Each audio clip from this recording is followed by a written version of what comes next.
El mundo acaba en fuego y en inundación.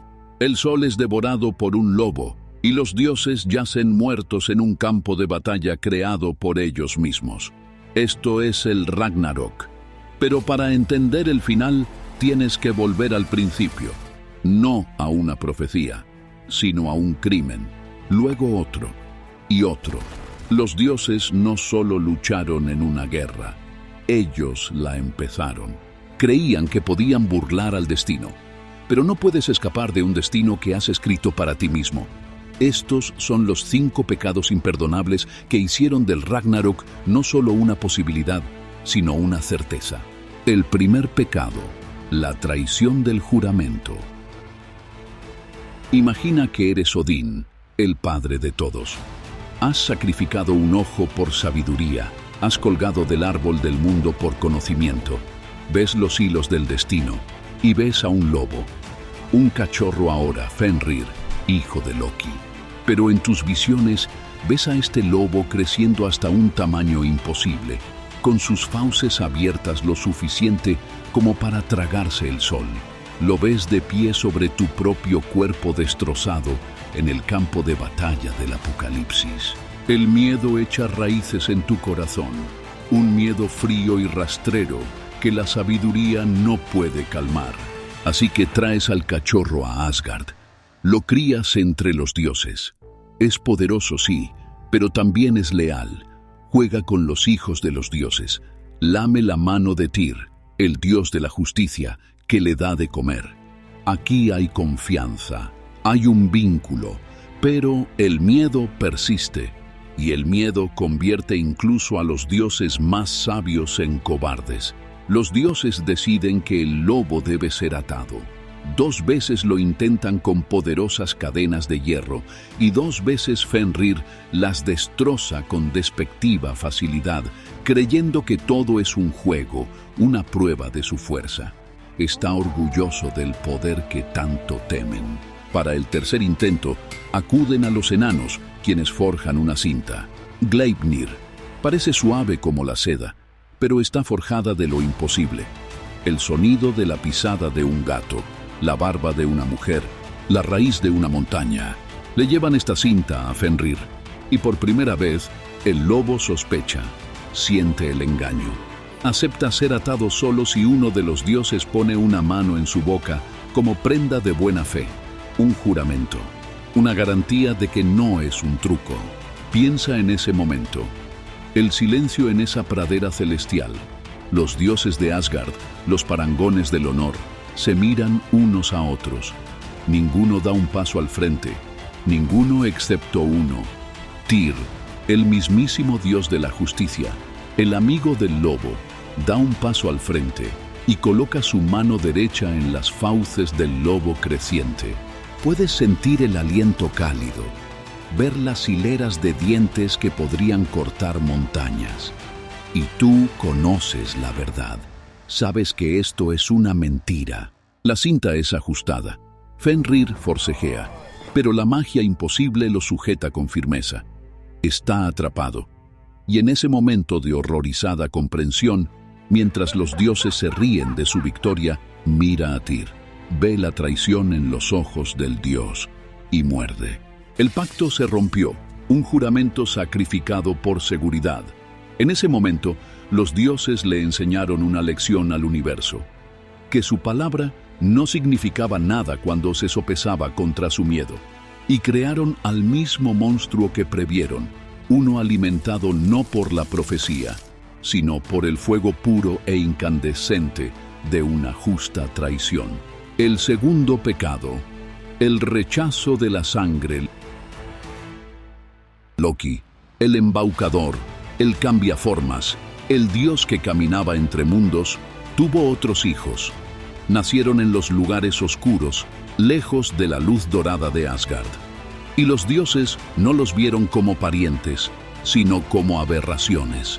El primero fue Jormungandr, una serpiente de tamaño inimaginable. Odín no intentó razonar con ella, no buscó entenderla.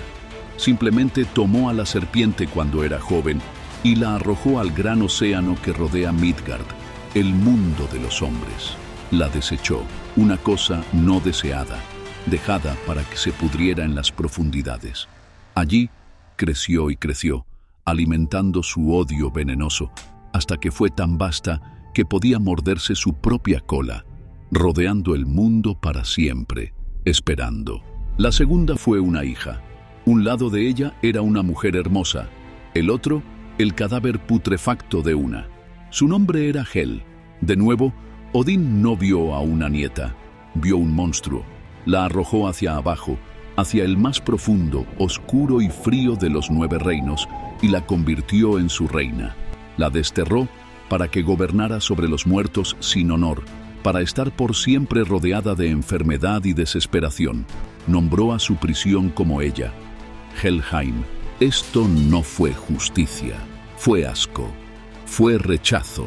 Los dioses, en su radiante orgullo, no podían tolerar nada que consideraran imperfecto o monstruoso, incluso aquello que compartía su sangre. No vieron a hijos que debían ser guiados, vieron amenazas que debían ser exiliadas, y al hacerlo, les dieron sus reinos a sus futuros enemigos. Colocaron a la serpiente en el mar, desde el cual se alzaría para envenenar a Thor. Le dieron a Hel el dominio sobre un ejército de muertos que un día lideraría contra las puertas de Asgard. Su pecado no fue solo crueldad, fue ceguera.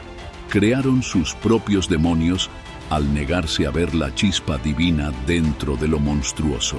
El tercer pecado, el veneno del oro. La podredumbre no comenzó en Asgard. Como una enfermedad, se filtró desde los reinos inferiores. Comenzó, como tantos males, con un simple acto de descuido, seguido de una codicia devoradora. Algunos de los dioses, incluyendo a Odín y Loki, mataron una nutria para comer. Pero este no era un simple animal. Era el hijo de un gran rey enano, disfrazado.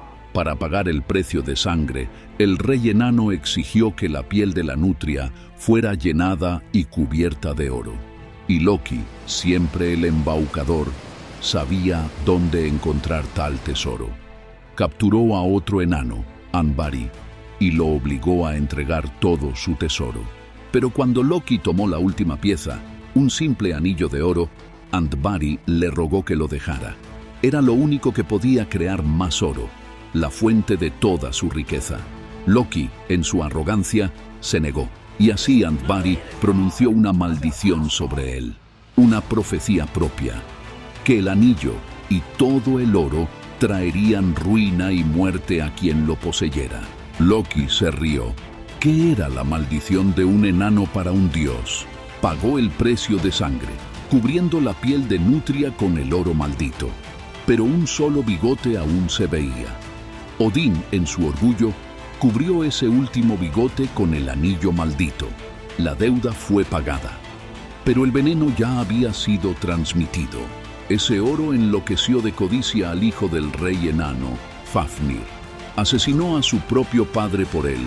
Se transformó en un dragón para protegerlo y se convirtió en un símbolo de cómo la riqueza puede corromper el alma por completo. La historia de ese oro tejería entonces un tapiz de traición y asesinato a través de las más grandes sagas de los hombres, un veneno pasado de héroe a héroe, de rey a rey. Este fue el pecado de la avaricia. Los dioses, al saldar una deuda con oro robado y maldito, desataron una plaga espiritual sobre el mundo mortal. Demostraron que la riqueza era más importante que el honor, que una vida podía pagarse con un tesoro. Esta decadencia de valores, este vaciamiento de la moralidad en los reinos inferiores, debilitó los cimientos mismos sobre los que se erigía Asgard. El universo vio que incluso los dioses podían ser comprados. El cuarto pecado, la mancha del parenticidio. Hay una línea que no se puede volver a cruzar. Un tabú tan sagrado que violarlo es resquebrajar el cosmos mismo. El asesinato de la propia familia. Balder era el hijo de Odín y Frigg. Era la luz. la alegría y la belleza hechas manifiestas. Su madre, Frigg, en una visión de su muerte, viajó por los 9 reinos e hizo que cada cosa, piedra y agua, planta y animal, veneno y metal, jurara nunca dañar a su hijo. Todo, es decir, excepto el muérdago, parecía demasiado pequeño, demasiado joven, demasiado inofensivo como para molestarse. Loki descubrió este secreto. Encontró el único resquicio en un universo de protección. Fabricó un dardo con el muérdago y fue a donde los dioses jugaban un juego, lanzándole armas a Balder, riendo mientras rebotaban en él sin hacerle daño. Encontró al hermano ciego de Balder, Hadr, de pie a un lado. Loki le puso el dardo en la mano y guió su puntería. Imagina que estás ahí, ves el dardo, una astilla de madera, volar por el aire. Lo ves golpear al dios de la luz y lo ves caer, silencioso, muerto. Las risas cesan. Por un momento, el universo contiene la respiración. Un hermano ha matado a un hermano. Un tío ha orquestado el asesinato de su sobrino. Los sagrados lazos de parentesco, la mismísima base de los mundos divino y mortal, han sido destrozados. Esto no fue una muerte en batalla. Fue un asesinato, un acto doméstico, traicionero y mezquino de malicia que manchó para siempre los salones dorados de Asgard. Este acto singular demostró que los dioses no eran una familia, sino un nido disfuncional de víboras. La muerte de Balder fue el punto de no retorno. Fue la señal para todas las fuerzas del caos de que los Aesir estaban rotos por dentro. Su luz se había apagado. El quinto pecado, la venganza que selló la condena.